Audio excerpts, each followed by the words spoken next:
Dear friends, once again welcome back to ARAJU Info Plus YouTube channel. Law ലെക്ചേഴ്സിൻ്റെ 10th പാർട്ടാണ് ഇന്നത്തെ video. ഇന്നത്തെ വീഡിയോയിൽ നമ്മൾ ചർച്ച ചെയ്യുന്നത് രണ്ട് ടേമുകളെക്കുറിച്ചാണ്. Wager and contingent contract. എന്താണ് വേജർ, അതേപോലെ കണ്ടിൻജൻറ്റ് കോൺട്രാക്റ്റ് എന്ന ടേമിനെ ജസ്റ്റ് പരിചയപ്പെടുന്നു. ഇതാണ് ഇന്നത്തെ ടോപ്പിക്. വേജർ എന്താണെന്നും കണ്ടിൻജൻറ്റ് കോൺട്രാക്റ്റ് എന്താണെന്നും അവ തമ്മിലുള്ള പ്രധാന വ്യത്യാസങ്ങളും ഓക്കെ.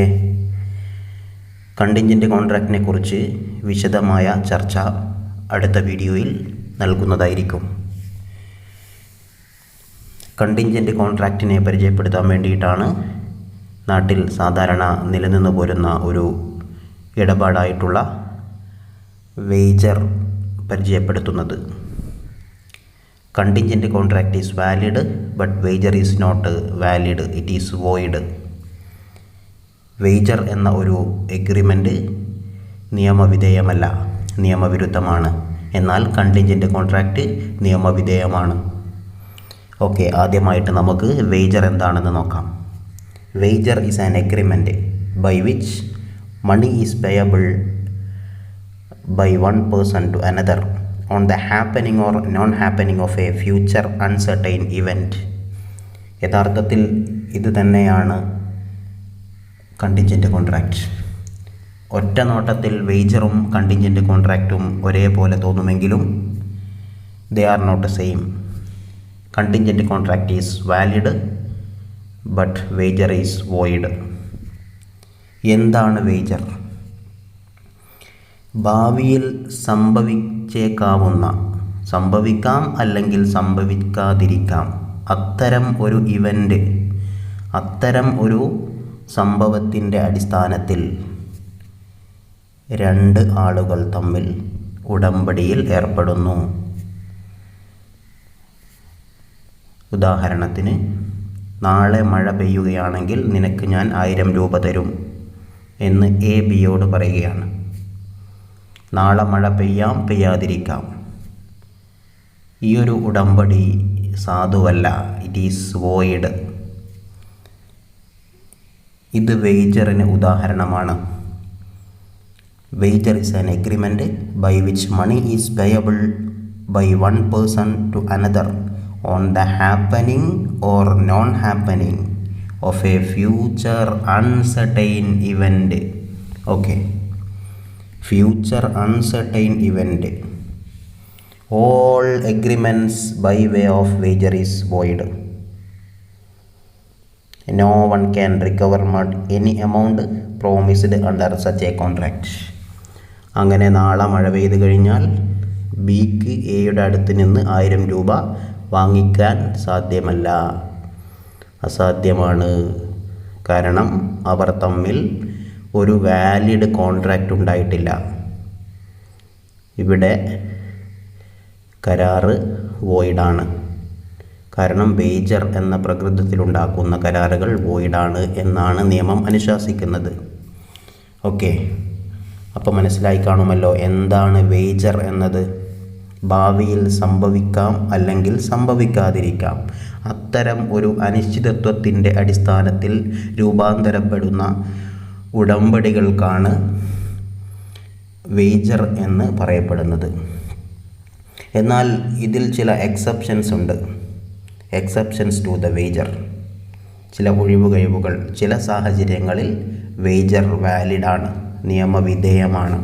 ഏതൊക്കെയാണ് സാഹചര്യങ്ങൾ? First of all, crossword competition involving great amount of skill. crossword competition involving great amount of skill.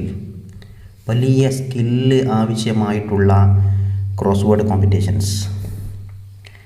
അത്തരം മത്സരങ്ങളിൽ വേജർ അനുവദനീയമാണ്. ബെറ്റ് വെക്കുന്നൊക്കെയില്ലേ. അപ്പോൾ വേജർ നിയമവിരുദ്ധമാണ് എന്ന് പറഞ്ഞതുകൊണ്ട് എല്ലാതരം ഫ്യൂച്ചർ ഇവൻറ്റുമായി ബന്ധപ്പെട്ട ട്രാൻസാക്ഷൻസ്, കോൺട്രാക്റ്റുകൾ, എഗ്രിമെൻറ്റുകൾ വോയിഡാണെന്ന് പറയാൻ കഴിയില്ല. Crossword competition involving great amount of skill, it is valid. Games of skill, അതേപോലെ നല്ല സ്കിൽ ആവശ്യമായിട്ടുള്ള മറ്റ് ഗെയിമുകൾ, ഇതിലൊക്കെ ബെറ്റിംഗ് ഒക്കെ എന്താണ് അലോട്ടഡ് ആണ്.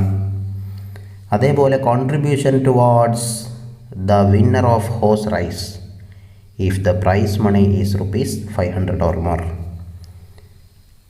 ഹോഴ്സ് റൈസ് വിന്നറുമായി ബന്ധപ്പെട്ട അവർക്ക് കോൺട്രിബ്യൂഷൻ നടത്തുന്നതുമായി ബന്ധപ്പെട്ട കരാർ. അവിടെ കണ്ടീഷനുണ്ട്, പ്രൈസ് മണി 500 or more ആവണം. അതേപോലെ ഇൻഷുറൻസ് കോൺട്രാക്റ്റ്, അതേപോലെ ഷെയർ മാർക്കറ്റ് ട്രാൻസാക്ഷൻസ്, ഇത്തരം സാഹചര്യങ്ങളിൽ വേജർ അനുവദനീയമാണ്. ഇതുമായി ബന്ധപ്പെട്ട ഈ പറയപ്പെട്ട കാര്യങ്ങളുമായി ബന്ധപ്പെട്ട ഉടമ്പടികൾക്ക് wager നാച്ചുറാണെങ്കിലും it is valid, നിയമവിധേയമാണ്.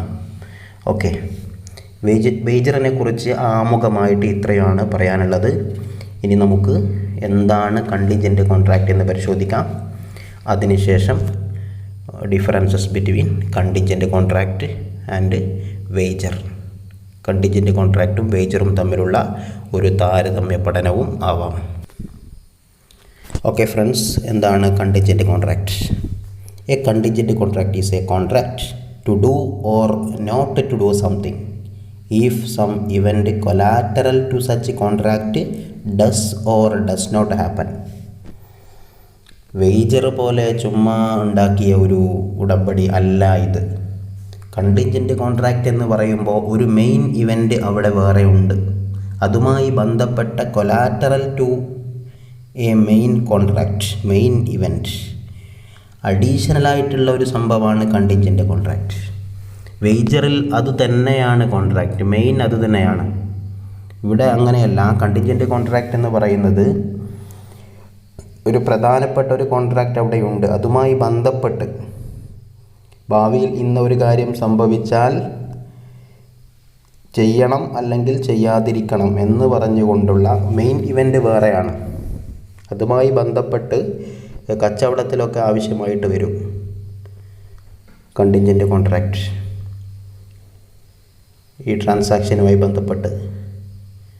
Okay, ഉദാഹരണത്തിന് A agrees to pay ₹10 to B if his lost dog returns. This is a contingent contract. A ബിയോട് പറയാണ്, എൻ്റെ നഷ്ടപ്പെട്ടു പോയ ഡോഗ് തിരിച്ചു വരികയാണെങ്കിൽ നിനക്ക് ഞാൻ ₹10 തരും. ഇത് കണ്ടിൻജൻറ്റ് കോൺട്രാക്റ്റാണ്. ഡോഗ് തിരിച്ചു വരാം, വരാതിരിക്കാം. ഡോഗ് വന്നു കഴിഞ്ഞാൽ എന്ത് ചെയ്യണം? ₹10 കൊടുക്കണം. ഓക്കെ, അത് നമ്മൾ നേരത്തെ പറഞ്ഞതുപോലെ മഴ പെയ്യും പെയ്യാതിരിക്കും എന്ന് പറഞ്ഞതുപോലെ അല്ല, അത് വേജറാണ്. ഇവിടെ കണ്ടിൻജൻറ്റ് കോൺട്രാക്റ്റാണ്. ഇവിടെ മെയിൻ ഇവൻ്റ് മണി ട്രാൻസാക്ഷൻ അല്ല. ഓക്കെ, മണി ട്രാൻസാക്ഷൻ അല്ല ഇവിടെ മെയിൻ ഇവൻ്റ്. ഇവിടെ മെയിൻ ഇവൻ്റ് മറ്റെന്തോ ആണ്. അതിനോട് ചേർന്ന് കിടക്കുന്ന ഒരു കൊലാറ്ററൽ ആയിട്ടുള്ള ഇവൻ്റാണ് ഇവിടെ കണ്ടിൻജൻറ്റ് എന്ന് പറയുന്നത്, കണ്ടിൻജൻസി. അതുകൊണ്ട് കണ്ടിൻജൻറ്റ് കോൺട്രാക്റ്റ് വാലിഡാണ്. ഓക്കെ, എന്തൊക്കെയാണ് കണ്ടിൻജൻറ്റ് കോൺട്രാക്റ്റിൻ്റെ പ്രത്യേകതകൾ? What are the characteristics of contingent contract? The performance of the contract depends on a contingency. The performance of the contract depends on a contingency. കണ്ടിൻജൻസിയെ ആശ്രയിച്ചിരിക്കുന്നു കരാറിൻ്റെ പെർഫോമൻസ്. നായ വന്നാൽ മാത്രമേ എ ബിക്ക് ₹10 കൊടുക്കേണ്ടതുള്ളൂ. Based on contingency. Contingency is uncertain. Contingency uncertain ആണ്. നായ വരാം, വരാതിരിക്കാം. If the contingency happens, agreement becomes an ordinary contract. നിലവിൽ എയും ബിയും തമ്മിൽ യാതൊരു കരാറുമില്ല. ഇനി നായ തിരിച്ചു വന്നാലോ കരാറുണ്ടായി. If the contingency happens, agreement becomes an ordinary contract. If the event does not happen, agreement becomes void. ഇനി നായ തിരിച്ച് വന്നില്ലെങ്കിലോ, നായയുടെ തിരിച്ചു വരൽ അസാധ്യമായാലോ, നായ നഷ്ടപ്പെട്ടു എന്നുള്ള പൂർണ്ണ വിവരം ലഭിച്ചു കഴിഞ്ഞാലോ കരാർ അസാധുവായി. Agreement becomes void. Okay, these are the characteristics of contingent contract. Friends, ഇനി നമുക്ക് differences between wager and contingent contract നോക്കാം. ഒന്നുകൂടെ കൺസെപ്റ്റ് വ്യക്തമാവാൻ ഈ ചർച്ച നിങ്ങൾക്ക് ഉപകരിക്കും എന്നാണ് കരുതുന്നത്. നോക്കാം എന്താണ് കണ്ടിൻജൻ്റ് കോൺട്രാക്റ്റും വേജറും തമ്മിലുള്ള പ്രകടമായ പ്രധാന വ്യത്യാസങ്ങൾ. Let us discuss differences between contingent contract and wager. First of all, wagering agreements consist of reciprocal promise. കണ്ടോ, ഒരു കരാറിൻ്റെ സ്വഭാവമേ അവിടെ കാണുന്നില്ല. റെസിപ്രോക്കൽ പ്രോമിസ്, രണ്ട് പ്രോമിസ് അവിടെ ഇല്ലേ? Reciprocal promise. ഓക്കെ, നമ്മൾ ഗെയിംസൊക്കെ ആയി ബന്ധപ്പെട്ട് ബെറ്റ് വെക്കുന്ന സമയത്തൊക്കെ അവിടെ റെസിപ്രോക്കൽ പ്രോമിസ് ഇല്ലേ? രണ്ടാളുകളും പ്രോമിസ് കൊടുക്കുന്നുണ്ട്. എന്നാൽ കരാറിൽ അങ്ങനെയാണോ? ഒരു ഓഫററും ഒരു ഓഫറയും, ഒരു പ്രോമിസറും ഒരു പ്രോമിസും അല്ലേ? എന്നാൽ അവിടെ റെസിപ്രോക്കൽ പ്രോമിസാണ്. എന്നാൽ കണ്ടിൻജൻ്റ് കോൺട്രാക്റ്റിൽ അങ്ങനെയില്ല. കണ്ടിൻജൻ്റ് കോൺട്രാക്റ്റ് ഒരു ഓർഡിനറി കോൺട്രാക്റ്റ് പോലെ തന്നെ ഒരു പ്രോമിസർ മാത്രമേ ഉണ്ടാവുള്ളൂ. നായ തിരിച്ചു വന്നാൽ നിനക്ക് ഞാൻ 10 രൂപ തരും. ഒരാളാ പ്രോമിസ് കൊടുക്കുന്നത്. വേജറിൻ്റെ കാര്യത്തിൽ റെസിപ്രോക്കൽ പ്രോമിസ് ഉണ്ട്, രണ്ടാളും അങ്ങോട്ടും ഇങ്ങോട്ടുമാണ്. ഓക്കെ, മഴ പെയ്താൽ ഞാൻ നിനക്ക് തരും, മഴ പെയ്തില്ലേ നീ എനിക്ക് തരണം. അപ്പോൾ അതൊരിക്കലും കരാറല്ല, അത് വേജറാണ്, കോൺട്രാക്റ്റ് അല്ല. ഓക്കെ, ഇനി രണ്ടാമത്തത്, every wagering agreement is contingent in nature. Every wagering agreement is contingent in nature. എന്നാൽ contingent contracts are not wagering in nature. Okay, ഈ കണ്ടിൻജൻ്റ് കോൺട്രാക്റ്റാണ് മെയിൻ ടേം, അതാണ് ബ്രോഡ് കൺസെപ്റ്റും മെയിൻ ടേമും അതാണ്. വേജറിങ് എഗ്രിമെൻറ്റുകൾ കണ്ടിൻജൻ്റ് കോൺട്രാക്റ്റിൻ്റെ പരിധിയിലാണ്. എല്ലാ വേജറിങ് എഗ്രിമെൻറ്റുകളും കണ്ടിൻജൻ്റാണ്. എന്നാൽ കണ്ടിൻജൻ്റ് എന്തല്ല? വേജറല്ല. ഓക്കെ, കണ്ടിൻജൻ്റ് കോൺട്രാക്റ്റ് ഒരിക്കലും വേജറല്ല എന്നതും മറ്റൊരു വ്യത്യാസമാണ്. Wagering agreement is void, contingent contract is valid. നമ്മൾ ആദ്യമേ പറഞ്ഞ ഒരു വ്യത്യാസം. വേജറിങ് എഗ്രിമെൻറ്റ് നിയമവിരുദ്ധമാണ്, എന്നാൽ കണ്ടിൻജൻ്റ് കോൺട്രാക്റ്റ് നിയമവിധേയമാണ്. മറ്റൊരു വ്യത്യാസം, in wagering agreement parties have no other interest in the subject matter except winning or losing money. എന്നാൽ it is not so in contingent contract. Contingent contract is related with trade. നോക്ക്, പ്രധാന വ്യത്യാസം ഇതാണ്. വേജറിങ് agreement എന്ന് പറയുന്നത് വെറും ഒരു പണവുമായി ബന്ധപ്പെട്ട winning or losing money, bet വെക്കൽ. ഓക്കെ, നാളെ മഴ പെയ്താൽ എനിക്ക് 1000 രൂപ, മഴ പെയ്തില്ലെങ്കിൽ എനിക്ക് 1000 രൂപ.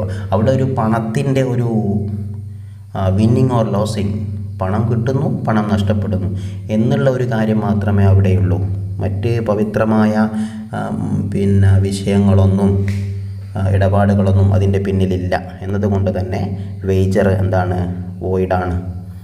എന്നാൽ കണ്ടിൻജൻ്റ് കോൺട്രാക്റ്റ് അങ്ങനെയുള്ള ഒരു സംഭവമല്ല, അതൊരു കച്ചവടവുമായി ബന്ധപ്പെട്ട സംഭവമാണ്. ഓക്കെ, ഇങ്ങനെ ഒരു വിന്നിങ് ഓർ ലോസിങ് മണി മാത്രമല്ല അവിടെ ഉദ്ദേശം, മറ്റ് കച്ചവട ഇടപാടുകൾ സാധ്യമാക്കി തീർക്കാൻ വേണ്ടി ബൈ ചാൻസ് ഇങ്ങനെ ഒരു കരാറുണ്ടാക്കേണ്ടി വരും. ഓക്കെ, പ്രത്യേകിച്ചും കപ്പലിലൊക്കെ പണ്ട് കാലങ്ങളിൽ ട്രാൻസ്പോർട്ടേഷൻ നടക്കുന്ന സമയങ്ങളിലൊക്കെ ഇത്തരം കരാറുകൾ ആവശ്യമായിട്ട് വരും. കപ്പൽ മുങ്ങിപ്പോവാനും അതേപോലെ ചരക്കുകൾ നഷ്ടപ്പെടാനൊക്കെയുള്ള സാധ്യതയും റിസ്ക്കും കൂടുതലായ കാലങ്ങളിൽ ഇത്തരം കോൺട്രാക്റ്റുകൾക്ക് നിയമസാധുത നൽകേണ്ടി വരും എന്നതിൻ്റെ അടിസ്ഥാനത്തിലാണ് കണ്ടിൻജൻ്റ് കോൺട്രാക്റ്റ് നിയമവിധേയമായിരിക്കുന്നത്. മറ്റൊരു വ്യത്യാസമാണ്, in wagering agreements future event is the only determining factor.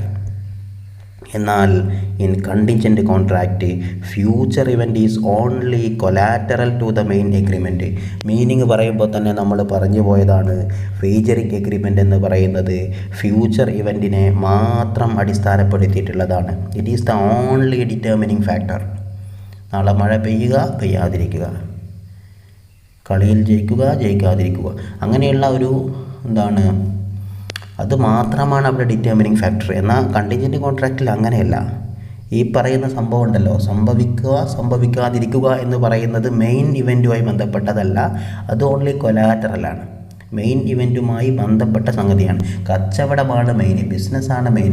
അതിനിടയിൽ സംഭവിക്കുന്ന ചരക്ക് മുങ്ങിപ്പോവാതിരിക്കുക എന്നുള്ള ആ ഒരു അൺസർട്ടൈൻ ഇവൻ്റ് മെയിൻ സംഗതിയല്ല ഇവിടെ. അത് ഓൺലി കൊലാറ്ററലാണ്, അഡീഷണലാണ്. ഓക്കെ, അതും വ്യത്യാസമാണ്. ഇതൊക്കെയാണ് friends differences between contingent contract and wager. Concept clear ആയി എന്നാണ് വിചാരിക്കുന്നത്.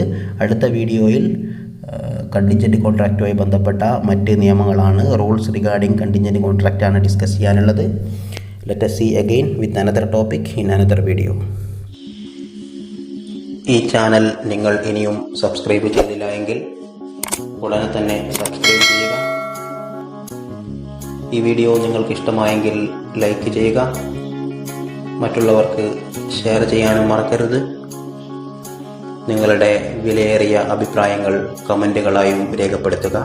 നന്ദി, നമസ്കാരം.